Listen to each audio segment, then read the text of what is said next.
in a similar but less sophisticated way, for cultural rather than deliberate reasons, Islam has demonised words like crusade, which in the West is seen as a quest for glory and attempt to redeem a historical wrong. Um, one of the reasons for self sufficiency, even the term self sufficiency, in some circles is seen as negative because of its association with National Socialist Germany. Of course, they used the concept that phrase in the way that people used crusade because, of course, in World War One, Germany was starved into submission. Um,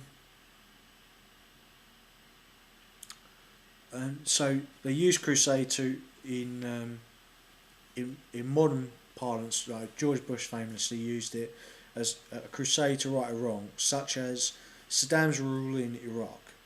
In the West, jihad is used by Muslims to mean both a journey, its original Islamic meaning as a pilgrimage, also use it in the Western understood sense of a violent attack on Western civilization. But Muslims see this as a positive, defensive, or imperial project against infidels, unbelievers, a dehumanizing term similar to goyim in Zionism or untermensch in Nazism, or rightist in Soviet terms. In particular parlance, in a general parlance, people will often use such terms to excommunicate a person and their associates by attributing these terms to people with or without evidence attributing a case of genocide, as though that person removed from the actual historical act by time or birth is still responsible because of a familiar national, social or cultural link to the groups which did the genocide, or which the slandering deems as criminally illegitimate because they see that ideology as a rival meme or threat to a biological community. For instance, in National Socialist circles, the word Jewish has negative connotations. In Jewish culture, the connotation of Jewish is positive. For other people, it's neutral.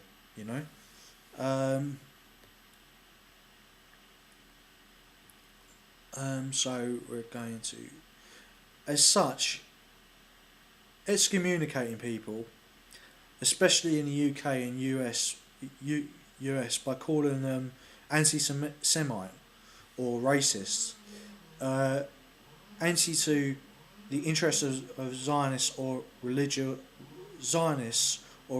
or racially Jewish people, but almost never said in relation to Arabs or Carthaginians or Egyptians or Somalis or Kushite North Kenyans who are Semitic as well, and Kushite is where all the Semitic people came from. It is the equivalent of Scandinavia to for Nordic and Celtic people.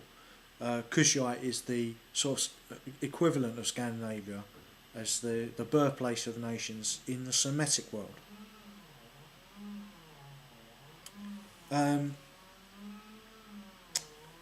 Is used constantly, even though those nations, UK and US, chiefly liberated Semites from the extermination camps of the Third Reich. Germans and Europeans in general have now so worn this badge of shame.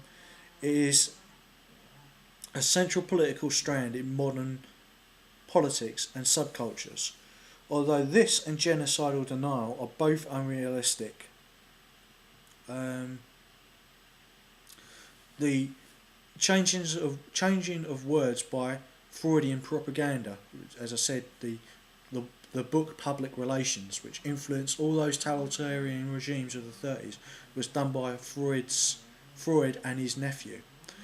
Or Marxism defining of terms of debate as constantly within Marxism's conception of those terms, make every discussion of such difficult topics such as genocide, a problem reaction situation which cannot provide a positive solution, as a power group seems to be right because they are using the genocidal wrong against their group as the only weapon they have, so that they become ruthless, cynical, and skilled at its use for political purposes for the advance of this group or that group.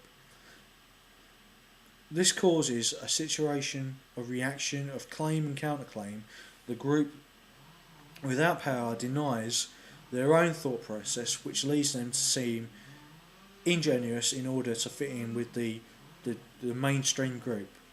This is a submission to the charge of excommunication in order to at some time fit back into the power structure. This is termed the mainstream. That's the power structure. The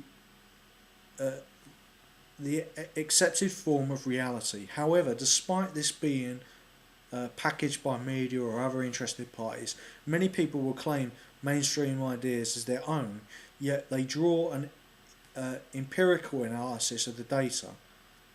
When they draw an empirical analysis of the data, empirical sort of can mean scientific. Empirical analysis of the data they are fed. They often come to a different idea of reality, which some people can find that quite disturbing. And they then use the term mainstream in a derogatory way. But where is the real analysis and critique of empirical data?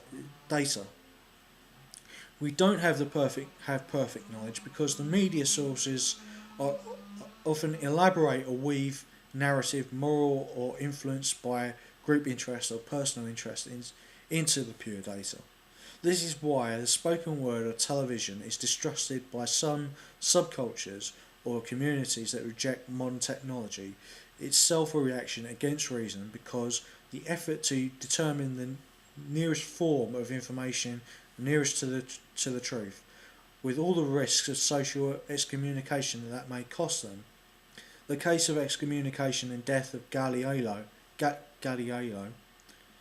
in his conflict with the church and Bible sources is often used by modern people stating their view as the truth by extension to this real historical event. The fact that the Romans and Bede in Anglo-Saxon England's era believed the earth was a globe with mass and weight, so before Judeo-Christianity took over Rome, in Rome itself many people believed the mainstream and the majority believed the world was a globe, while some people believed the world was a disc. There's a famous statue of, I believe it's Trajan or Emperor Claudius, holding a globe with the eagle in the other hand. It's an imperial symbol of domination, but he's holding the globe.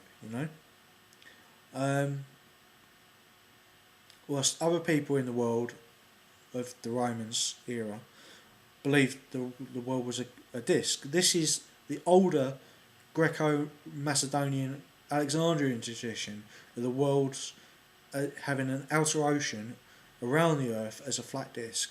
The key fact is that the Romans did not burn people at the stake as witches for scientific inquiry during the pre-Christian era, pre-Judeo-Christian era, whilst in Middle Eastern traditions of absolutism, leaders being prophets or claiming the divine encapsulated Judaism, Islam, Mithracian cults, Zoroastrianism. Leaders saying they're prophets or claiming divine or the anti-divine of evil as their right to rule. In that case, I'm talking about Carthage, etc.